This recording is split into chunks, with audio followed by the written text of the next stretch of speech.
Hello everyone, welcome to my channel the happy be. তো তোমরা দেখতেই পাচ্ছ যে আমি বাসে করে কোথাও একটা যাচ্ছি, আর তোমরা এটাও বুঝতে পারছো যে এটা হাওড়া ব্রিজের নিচ থেকে যাচ্ছি। হ্যাঁ, তোমরা ঠিকই ধরেছো, আমি এখন হাওড়া ব্রিজ থেকে হাওড়া স্টেশনের দিকে যাচ্ছি, কারণ আমাদের যেতে হবে সাউথ ইন্ডিয়াতে। তো তোমরা দেখো কলকাতার হলুদ ট্যাক্সি দেখে তারপরে চলো তোমাদেরকে নিয়ে যাই সাউথ ইন্ডিয়ায়। তো বলতে বলতে আমরা ট্রেন ধরে চলে এসেছিলাম সাউথ ইন্ডিয়ায়। সেখানে ট্রেনের খাবার দিয়েছে। খাবারে তোমরা দেখতেই পাচ্ছ আমি এক হাতে খুলতে পারছি না ক্যামেরা ধরে, সেই জন্য মাকে বললাম যে মা তুমি একটু খুলে দাও, তো খুলে দেখি। তো মা খুলে দিচ্ছে যে কোথায় কি দিয়েছে। তো তোমরাই দেখতে পাচ্ছ, একটা আলু দিয়ে পনিরের তরকারি দিয়েছে, একটা হচ্ছে ফুলকপি আর আলু দিয়ে তরকারি ভাজা মতন দিয়েছে, আর একটা হচ্ছে গোলাপ জামুন টাইপের দিয়েছে, ওটা ছোট্ট একটুখানি রাইস দিয়েছে। সেটারই দাম নিয়েছে 234 না 35 টাকা। তাহলে ভাবো কতটা ওভার প্রাইস ট্রেনের এই খাবার দাবারগুলো। তারপরে আস্তে ধীরে জানলার পর্দাটা সরিয়ে চারিদিকে নারকেল গাছ দেখতে দেখতে দেখতে দেখতে ভিউটা এনজয় করতে আমরা পৌঁছে গেলাম চেন্নাই, ব্যাঙ্গালোর সিটিতে। তো তোমরাই দেখতে পাচ্ছ এটা ব্যাঙ্গালোর স্টেশন। ব্যাঙ্গালোর স্টেশন থেকে এখন আমরা যাব মাইসোরে। মাইসোরে গিয়ে ফেমাস মাইসোর ধোসা খেয়েছি, আর মাই থালিটা নিয়েছিল। তারপরে এসে গেছি মাইসোরের ফেমাস চার্চে। মাইসোরে যেটা চার্চটার নাম আমি ভুলে গেছি। তো তোমরা দেখে নাও, এই চার্চটাতে গেছিলাম।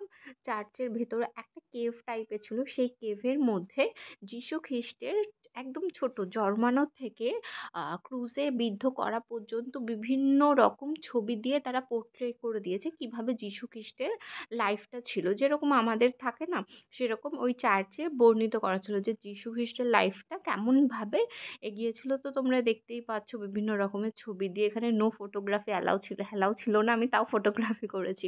তারপরে ওখানে ক্যান্ডেল জানালো, যেখানে আমরা মন্দির টন্দিরে গেলে ক্যান্ডেল জানাই, সেরকম ওখানে ক্যান্ডেল জানালো, আলাদা একটা ইয়ে ছিল।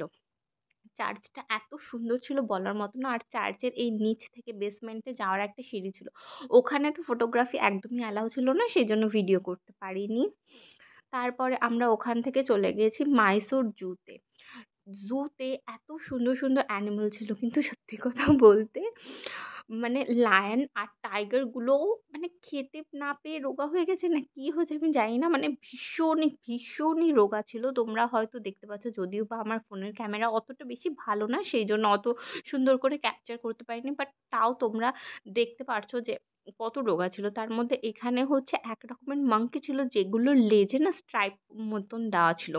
আর আয়নার জন্য অত বেশি ভালো ইয়ে বাঁদরগুলোকে দেখা যাচ্ছিল না। তারপরে আমরা শিম্পাঞ্জির ইয়েতে চলে এসেছিলাম, শিম্পাঞ্জির কেজের এখানে এসে দেখলাম সে কত দূরে শিম্পাঞ্জি। যাই হোক, একটা ভিডিও করে নিলাম দেখো।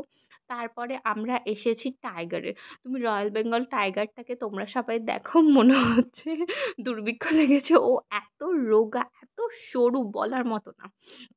তারপরে ওখান থেকে আমরা চলে এসেছি একটা এলিফ্যান্টের কেজে। এলিফ্যান্টটা দারুণ ছিল, এলিফ্যান্টের কেজটাই সব থেকে বেশি সুন্দর ছিল আর ফটোজেনিক ছিল। তোমরা দেখতেই পাচ্ছ কি দারুণ ফটোজেনিক একটা জায়গা। তো এলিফ্যান্টের ইয়ে থেকে আমরা এই ডিয়ারের এখানে চলে এসেছি। মানে জুটা এত বড় ছিল, সবাই টোটো করে নিয়ে ঘুরছিল।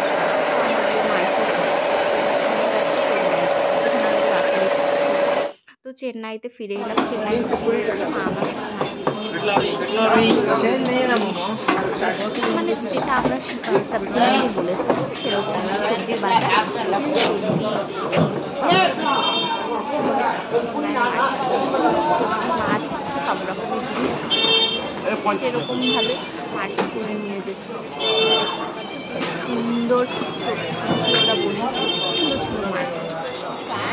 তো ওখান থেকে আমরা রাস্তা দিয়ে হাঁটতে হাঁটতে কিছু পেস্ট্রি আর হচ্ছে ডোনাটস বিস্কিটস এগুলোর দোকান দেখলাম। তো তোমরা দেখতেই পাচ্ছ লাইক আমাদের এখানের মতনই, বাট টেস্ট ভীষণই ডিফারেন্ট। মন্দিরে গেছিলাম, এটার নাম দেবদেবীর মূর্তি ছিল, আর হচ্ছে একটা গণেশের মূর্তি ছিল, ওখান দিয়ে আমাদের প্রসাদও দেওয়া হয়েছিল। তারপরে আমাদের যাত্রা শুরু হয় চেন্নাই থেকে তিরুপতিতে। তিরুপতি থেকে এসে আমরা আবার ট্রেনে উঠি। তিরুপতি থেকে আমাদের অনেক ভেঙে ভেঙে যেতে হচ্ছিল, কারণ হাওড়া স্টেশনে কিছু একটা কাজ হচ্ছিল, সেই জন্য ডাইরেক্ট ট্রেন পাওয়া যাচ্ছিল না। সেই জন্য আমরা তিরুপতি থেকে তিরুপতি টু পুরী এক্সপ্রেস করে পুরীতে চলে আসি। পুরীতে এসে তোমরা দেখতেই পাচ্ছ ভিউ। তো নদীর পাশ দিয়ে টোটো করে আমরা যাচ্ছিলাম আমাদের হোটেলে। আমাদের আজকেই ফিরে যাওয়ার দিন। তো তাও একটুখানি রেস্ট নেওয়ার জন্য আমাদের হাতে 8-9 আওয়ার্স ছিল। সেজন্য আমরা একটা হোটেল বুক করে সেখানে স্টে করেছিলাম। তারপরে ওখানে একটু ফ্রেশ হয়ে আমরা প্রভু জগন্নাথকে দেখতে চলে এসেছি ওনার মন্দিরে। তখন কটা বাজে? তখন মনে হয় 4টে বাজছিল। সেইজন্য আর মন্দিরে গিয়ে ভালোভাবে দেখিনি। ওই দূর থেকে যেরকম দর্শন করা যায় প্রেমিসেসে, মানে দূরের ওই দিকটায়, সেই দিক থেকেই আমরা মোটামুটি দর্শন করে নেব ভেবেছিলাম। সেই জন্য এই দিক দিয়ে এসে প্রথমে একটুখানি ফটো-টটো তুললাম এদিকে ওদিকে, ভিডিও-টিডিও করে। তারপরে গেটের ওখানে দাঁড়িয়ে দূর থেকে প্রভু জগন্নাথকে আমরা দর্শন করলাম। তোমরা দেখতেই পাচ্ছ যে অনেক দূর থেকে, কারণ মন্দিরের ভিতরে গেলে আমাদের লেট হয়ে যেত, আর আমাদের হোটেলও ছেড়ে দিতে হতো। আমাদের রাত 10টার সময় ট্রেন ছিল। আমরা গেছি মানে ফ্রেশ হয়ে গেছি 5টা 5:30টার দিকে পুরীতে। তো দূর থেকে দেখছি ওখানে ভীষণ ভিড় ছিল। অত ভিড়ে পান্ডা ধরে পুজো, সেই জন্য প্রভু জগন্নাথকে দূর থেকে দেখেই বাড়ি চলে